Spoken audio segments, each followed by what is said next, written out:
नमस्कार। अपने हिंदी क्लास में बच्चों आपका हार्दिक स्वागत है। मैं आपकी शिक्षिका प्रीति गर्ग एक नए टॉपिक के साथ आपके सामने फिर से उपस्थित हूँ। मैंने इस बार का जो टॉपिक लिया है वो हिंदी ग्रामर से है और जिसका नाम है वाक्य, जो कि क्लास 9th और 10th दोनों के लिए समान है। क्योंकि क्लास 9th में कोर्स में आपके पाठ्यक्रम में अर्थ के आधार पर वाक्य है और क्लास 10th के पाठ्यक्रम में रचना के आधार पर वाक्य है। लेकिन जो मैंने आज वीडियो बनाया है वो क्लास 9th और 10th दोनों के लिए कॉमन है, क्योंकि इस वीडियो में मैं आपको वाक्य क्या होता है, वाक्य की परिभाषा क्या होती है और वाक्य की परिभाषा में क्या ज़रूरी तत्व होते हैं, मैं उससे इस वीडियो में आप लोगों को परिचित कराऊंगी। तो शुरू करते हैं आज का वीडियो।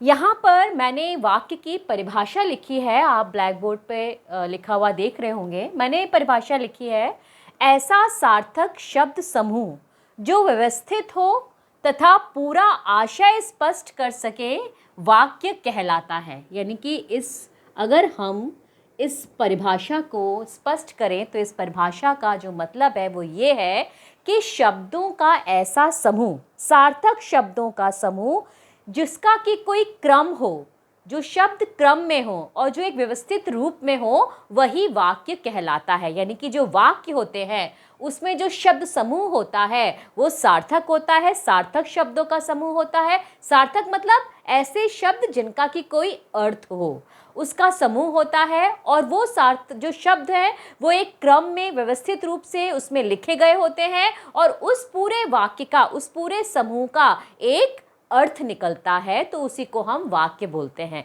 संक्षिप्त में यदि हम बोलें तो वाक्य शब्दों का समूह है जिसका कि कोई एक आशय हो। जैसे कि मैंने उदाहरण में लिखा है कि परिश्रमी व्यक्ति सफल होता है, ये शब्द समूह मैंने यहाँ लिखा है, परिश्रमी व्यक्ति सफल होता है। इसका जो शब्द हैं वो एक व्यवस्थित क्रम में भी लगे हुए हैं और इसका एक आशय भी निकल कर आ रहा है। लेकिन अगर मैं आपसे कहूँ कि ये परिभाषा जो आपको अक्सर आपकी व्याकरण की पुस्तक में मिलती है वो पूर्णतया सही नहीं है, तो आपको आश्चर्य होगा कि ऐसे कैसे हो सकता है कि व्याकरण की पुस्तक में एक परिभाषा लिखी है वो भी पूरी तरीके से सही नहीं है। तो आज मैं आपको यही बताऊंगी, आपका यही भ्रम दूर करूंगी कि मैंने जो ये ब्लैक बोर्ड पे परिभाषा लिखी है वो भी पूरी तरीके से सही नहीं है और ये वही परिभाषा है जो आपको अपनी व्याकरण की पुस्तकों में मिलती है, जो कि पूर्णतया सही नहीं है। अब देखिए कैसे इसको मैं प्रूव करूंगी। इसमें लिखा है कि सार्थक शब्द समूह जो व्यवस्थित हो। सबसे पहले तो हम इस शब्द समूह की बात करते हैं, ठीक है। अब यहाँ पर आप देख रहे हो परिश्रमी व्यक्ति सफल होता है, ये एक वाक्य बना है, ये शब्द समूह है इस परिभाषा के आधार पर। लेकिन अगर मैं ये कहूँ ये शब्द समूह है ही नहीं, ये शब्द समूह है ही नहीं, ये शब्द नहीं है जो इस वाक्य में ये लिखे गए हैं, परिश्रमी व्यक्ति सफल होता है, ये शब्द नहीं है, ये क्या है, ये पद हैं। इनको हम पद बोलेंगे, शब्द नहीं बोलेंगे। अब आपके दिमाग में एक और विचार कौंधेगा कि ये पद क्या होते हैं। पद तो हमने कभी सुना ही नहीं। बहुत सारे बच्चे हैं जिन्होंने ये पद शब्द नहीं सुना होगा, बहुतों ने सुना होगा। तो मैं सबके लिए एक कॉमन सी बात बता रही हूँ कि ये जो वाक्य है परिश्रमी व्यक्ति सफल होता है, इस वाक्य में शब्द है ही नहीं, ये सारे पद हैं, इनको हम पद बोलेंगे। अब बात आती है कि पद क्या होते हैं। अब आप सुनिए पद क्या होते हैं और शब्द और पद में अंतर क्या होता है, क्योंकि वाक्य समझने से पहले हमें ये जानकारी अवश्य होनी चाहिए कि वाक्य जिनसे बन रहा है वो होते क्या हैं। अब मैं आपको बताती हूँ कि शब्द और पद होते क्या है। शब्द तो हम सभी जानते हैं कि शब्द वर्णों का समूह है, यानी कि अक्षरों का समूह है, वर्णों का ऐसा समूह कि जो कि सार्थक हो, यानी कि शब्द सार्थक हो। अब जैसे मैंने यहाँ पर आपके सामने आपके सामने हमने ये लिखा है, कुछ वर्ण लिखे हैं हमने, भ ओ ज अ न अ। अब ये जो वर्णों का समूह है इसी से हम शब्द बनाएंगे। इससे हमने बना लिया भोजन शब्द। अब हम कह सकते हैं कि ये जो शब्द है वो सार्थक है, यानी कि वर्णों के समूह को हम शब्द कहते हैं। एक और हमने यहाँ पर एक शब्द बना लिया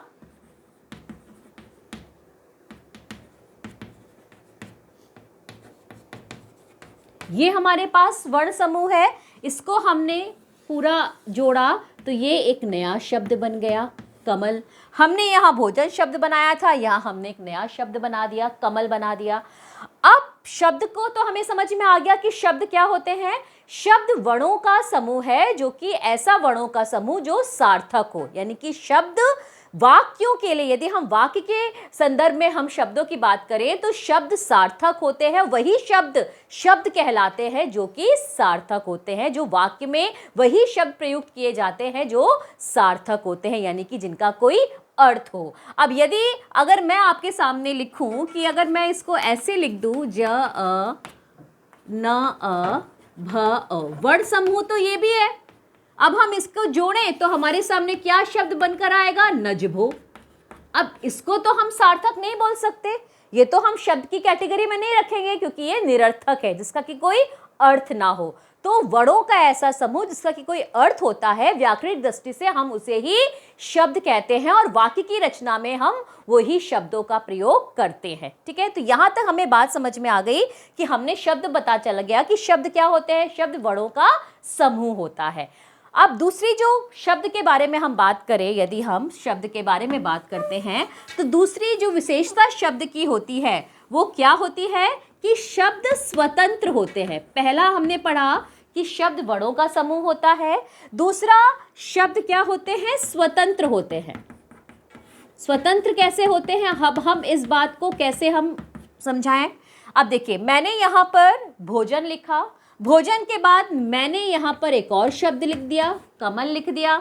हमने यहाँ पर एक और शब्द लिख दिया, तालाब लिख दिया। हमने यहाँ पर एक और शब्द लिख दिया, परिश्रम लिख दिया। अब देखिए, ये हमारे पास 4 शब्द आ गए। ठीक है, भोजन अल्पविराम, कमल अल्पविराम, तालाब अल्पविराम, परिश्रम। तो ये हम बोलेंगे ये शब्द हैं क्योंकि ये स्वतंत्र हैं। अब यदि हम इसी अगर उदाहरण को देखते हैं, आपके इसी उदाहरण को यदि हम देखें तो हम इसको अलग शब्दों का समूह ये क्यों नहीं है। अगर ये शब्दों का समूह होता तो ये शब्द स्वतंत्र होते, अलग अलग होते। यदि हम इन सारे शब्दों के बीच में ये अल्प विराम लगा दें तो ये आपका शब्द समूह हो जाएगा। परिश्रमी अल्प विराम व्यक्ति, अल्प विराम सफल, अल्प विराम होता, अल्प विराम है। अब यहाँ पर अगर हम बात करें, अगर हम इसको अल्प विराम करके लिख रहे हैं तो ये तो कोई वाक्य बनकर आया ही नहीं, क्योंकि वाक्यों में अल्प विराम होता नहीं है। ठीक है, अब परिश्रमी व्यक्ति सफल, इस हर एक के बीच में अल्प विराम है तो ये कोई वाक्य बना ही नहीं। तो हम ये कह सकते हैं कि जो इसकी परिभाषा के अनुसार कि शब्द समूह, वर्णों के समूह को हमने शब्द कहा, प्लस शब्द स्वतंत्र होते हैं, उनमें किसी प्रकार का कोई नियम नहीं होता। स्वतंत्र का मतलब से है कि शब्दों में कोई व्याकरणिक नियम नहीं होता, वो स्वतंत्र होते हैं। अब इस दृष्टि से देखें तो परिश्रमी अल्पविराम व्यक्ति, अल्पविराम सफल, अल्पविराम होता, अल्पविराम है। अब ये सारे शब्द अलग अलग हैं, स्वतंत्र है, इनमें कोई भी व्याकरणिक नियम का प्रयोग नहीं किया गया है, तो ये इस रूप में तो वाक्य का निर्माण कर ही नहीं सकते। तो फिर क्या होता है, जब इस रूप में शब्द वाक्य का निर्माण नहीं कर सकते, फिर किस रूप में कर सकते हैं। फिर हमारा आता है इसका सॉल्यूशन, वो ये होता है यदि हम इनके बीच में से ये अल्प विराम हटा दें, अब ये वाक्य बन गया परिश्रमी व्यक्ति सफल होता है। लेकिन अल्प विराम के हटते ही ये जो 4 हमारे सामने पहले शब्द थे वो शब्द नहीं रहे, वो क्या बन गए, वो पद बन गए। एक पद परिश्रमी बन गया, एक पद व्यक्ति बन गया, एक पद सफल बन गया, एक पद होता है बन गया। अब पद क्या होता है, पद का मतलब होता है पदवी, ओहदा। जैसे हमने सुना है ना पद, कि जैसे हमारे पिताजी इंजीनियर के पद पर है या हम बड़े होकर बड़े पद पर आसीन होंगे, जो पोस्ट होती है पद होती है। अब वही चीज़ यहाँ व्याकरण में किस तरीके से लागू होती है, जब हम शब्दों को किसी वाक्य में लिख देते हैं। अब जैसे यदि परिश्रमी व्यक्ति सफल होता है, ये अलग अलग शब्द थे, जब हमने इनसे मिलकर कोई एक वाक्य बना दिया तब ये शब्द नहीं रहे, तब ये क्या बन गए, तब ये पद बन गए। हर शब्द को एक पदवी मिल गई वाक्य में, उसका स्थान मिल गया। शब्द को उसका स्थान मिल गया वाक्य में। जब वो शब्द वाक्य में लिखे गए या उन शब्दों से जब वाक्य बनाए गए तो वो शब्द नहीं बचे, वो पद बन गए। और पद जब बन गए तो हर एक शब्द को ये एक रूप मिल गया, एक पद मिल गया। अब देखिए, परिश्रमी पद बन गया, परिश्रमी को हमने संज्ञा कहा, ठीक है, सॉरी, परिश्रमी को हमने विशेषण पद कहा, व्यक्ति को हमने संज्ञा पद कहा, सफल को भी हमने विशेषण पद बोला, और होता है ये हमारा क्रियापद हो गया, ठीक है। इस तरीके से ये शब्दों को जब वाक्य में लिखा गया तो इनको एक पदवी प्राप्त हो गई, इनको इनका स्थान मिल गया। अब ये पद बन गए, शब्द नहीं बचे। अब इसके जो जितना भी मैंने आपको समझाया उस दृष्टि से जो ऊपर परिभाषा लिखी है कि ऐसा सार्थक शब्द समूह जो व्यवस्थित हो तथा पूरा आशय स्पष्ट कर सके वाक्य कहलाता है। तो इस स्पष्टीकरण से यह सिद्ध हो गया कि वाक्य जो है वो शब्दों का समूह नहीं होता, वो किसका समूह होता है, वो पदों का समूह होता है। क्योंकि जब शब्दों को वाक्य में लिख दिया जाता है तो वो शब्द रहते ही नहीं है, वो पद बन जाते हैं। और पद स्वतंत्र नहीं होते। अब पदों की क्या विशेषता है, पद स्वतंत्र नहीं होते शब्दों की तरह। क्यों? क्योंकि इनमें व्याकरणिक नियम लग जाता है। व्याकरणिक नियम के अनुसार पद लिखे जाते हैं, पदों का एक क्रम होता है जिसको हम पदक्रम कहते हैं। ऐसा नहीं कि हमने सफल पहले लिख दिया, होता है पहले लिख दिया, फिर व्यक्ति लिखा, फिर परिश्रमी लिखा, ऐसा नहीं होता। पदों का एक क्रम होता है, वो एक व्यवस्थित क्रम में लिखे जाते हैं, तभी वो वाक्य की रचना करते हैं। तो यहाँ पर पद आपको समझ में आ गया होगा कि मैंने स्टार्टिंग में जो पद शब्द बोला उसका क्या मतलब हुआ कि पद वे हैं जो कि व्याकरणिक नियमों से बंधे होते हैं, और पद शब्द ही हैं, ऐसे शब्द जिन्हें वाक्यों में लिख दिया गया है। पहले एक उदाहरण के साथ हम इसको और समझते हैं कि यदि हमने यहाँ पर 4 शब्द लिखे, कमल, तालाब, खिलता, में और है, ये हमने आपके सामने 5 स्वतंत्र शब्द लिखे। पहला कमल, दूसरा तालाब, तीसरा खिलता, फिर चौथा में और है। ये अभी शब्द हैं, इनसे हम वाक्य नहीं बना सकते क्योंकि ये अलग अलग है, स्वतंत्र हैं और क्रम में भी नहीं है। शब्दों का कोई क्रम नहीं होता, वो किसी भी क्रम में लिखे जा सकते हैं। यहाँ पर मैंने ये शब्द किसी भी क्रम में लिख दिए, लेकिन जब हम इन्हीं शब्दों से को मिलाकर एक वाक्य बनाएंगे तो वो क्रम में लिखे जाएंगे। किस तरीके से देखिए, अब यहाँ पर यदि हम इसको क्रम में लिखें, कमल, तालाब में खिलता है। अब देखिए यहाँ पर ऊपर जितने भी हमारा शब्द स्वतंत्र शब्द थे उनको अब इस जब हमने वाक्य में लिखा तो हमने एक क्रम में लिखा। पहले हमने कमल तालाब में खिलता है इस तरीके से लिखा, तभी ये जाकर इसका आशय स्पष्ट हुआ, तभी ये जाकर वाक्य बना। तो इस तरीके से हमने देखा कि अब लेकिन ये जो शब्द हैं जब हमने इनको वाक्य में लिख दिया, ऊपर वाले सारे शब्दों को अभी ऊपर वाले शब्द हैं क्योंकि ये अलग अलग है, स्वतंत्र है। जब हमने इनसे ये वाक्य बना दिया तो ये क्या बन गए, ये अब पद बन गए।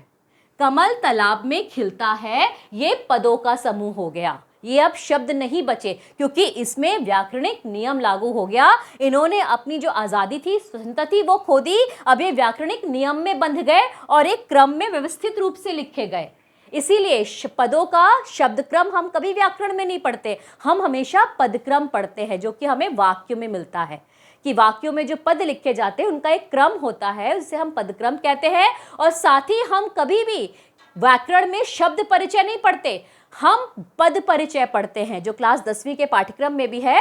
पदों का परिचय पढ़ते हैं क्योंकि हम वाक्य में जो पद लिखे गए होते हैं उनका हम परिचय पढ़ते हैं कि वो उनका व्याकरणिक परिचय क्या है। अब जैसे कमल पद है, कमल पद का हमने परिचय पढ़ा कि कमल संज्ञा है, व्यक्तिवाचक संज्ञा है, एक वचन है, पुल्लिंग है। इस तरीके से हम हर एक पद का परिचय भी पढ़ते हैं, लेकिन हम उन्हीं पद का परिचय पढ़ते हैं जो कि वाक्य में होते हैं, क्योंकि शब्द जब वाक्य में लिखे जाते हैं तो वो क्या बन जाते हैं, पद बन जाते हैं। और यही शब्द और पद में अंतर होता है। और वाक्य की जो परिभाषा होती है उसमें हम फिर शब्दों का प्रयोग नहीं करते, जो कि ऊपर वाली परिभाषा में शब्दों का प्रयोग किया गया है। वो अब शब्दों का प्रयोग ना होकर परिभाषा क्या बनती है कि वाक्य क्या होते हैं, दो या दो से अधिक पदों का समूह जो कि व्यवस्थित क्रम में हो, जिसका कि कोई आशय हो, वो वाक्य कहलाता है। तो अब वाक्य शब्दों का समूह नहीं हुआ, वाक्य क्या बन गया, पदों का समूह हो गया, पद समूह हो गया, दो या दो से अधिक पद। ठीक है, दो या दो से अधिक पद। अब इसकी जो परिभाषा बन गई वाक्य की, वो ये बन गई कि दो या दो से अधिक पद जो व्यवस्थित हो तथा पूरा आशय स्पष्ट कर सके, वाक्य कहलाता है। यानी कि हमने सिर्फ शब्द को हटाकर हमने क्या लिख दिया, दो या दो से अधिक पद, ये हमने इसकी परिभाषा में लिख दिया।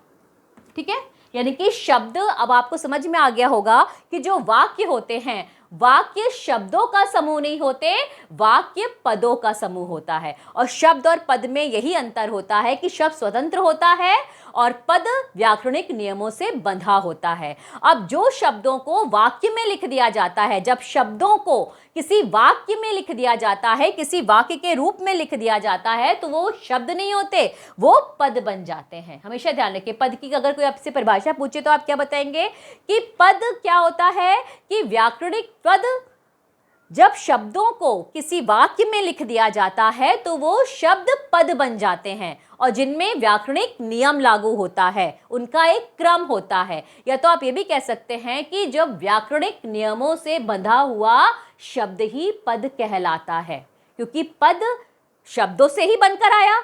शब्द पहले स्वतंत्र थे, जब वो एक वाक्य में लिख दिए गए, उनमें एक नियम लागू हो गया तो वो पद बन गए। ठीक है, तो इसलिए अब आपको समझ में आ गया होगा कि स्टार्टिंग में मैंने क्या बोला था कि जो शब्द समूह वाली परिभाषा है व्याकरण में, व्याकरण की पुस्तकों में, वो पूर्णतः सही नहीं है। क्यों? क्योंकि हम वाक्य में पद पढ़ते हैं, शब्द नहीं पढ़ते, क्योंकि वाक्यों में जो लिखे गए होते हैं वो शब्द नहीं होते, वो पद होते हैं, हम इन्हें पद बोलेंगे। और वाक्य शुरू करने से पहले ये अंतर जानना आपके लिए बहुत ज़रूरी था कि वाक्य में आप शब्द पढ़ रहे हैं कि पद पढ़ रहे हैं, क्योंकि वाक्य में आगे जाकर आप उसका पदक्रम पढ़ोगे, पद परिचय पढ़ोगे, तो वाक्य में लिखे गए पदों का परिचय पढ़ोगे, अलग अलग लिखे गए पद का परिचय नहीं पढ़ोगे। इसीलिए ये जानना आपके लिए बहुत ज़रूरी था। तो आशा है आपको मेरे इस उदाहरण से आपको समझ में आ गया होगा इस वीडियो में कि शब्द क्या होते हैं, पद क्या होते हैं, शब्द पद कैसे बन जाते हैं, पदों की क्या विशेषता होती है और शब्द और पद में क्या अंतर होता है। तो यदि आपको मेरा ये वीडियो पसंद आया है, मेरा स्पष्टीकरण आपको समझ में आया है, तो प्लीज़ आप इस वीडियो को लाइक कीजिए, सब्सक्राइब कीजिए, शेयर कीजिए और अपनी हिंदी पढ़ते रहिए।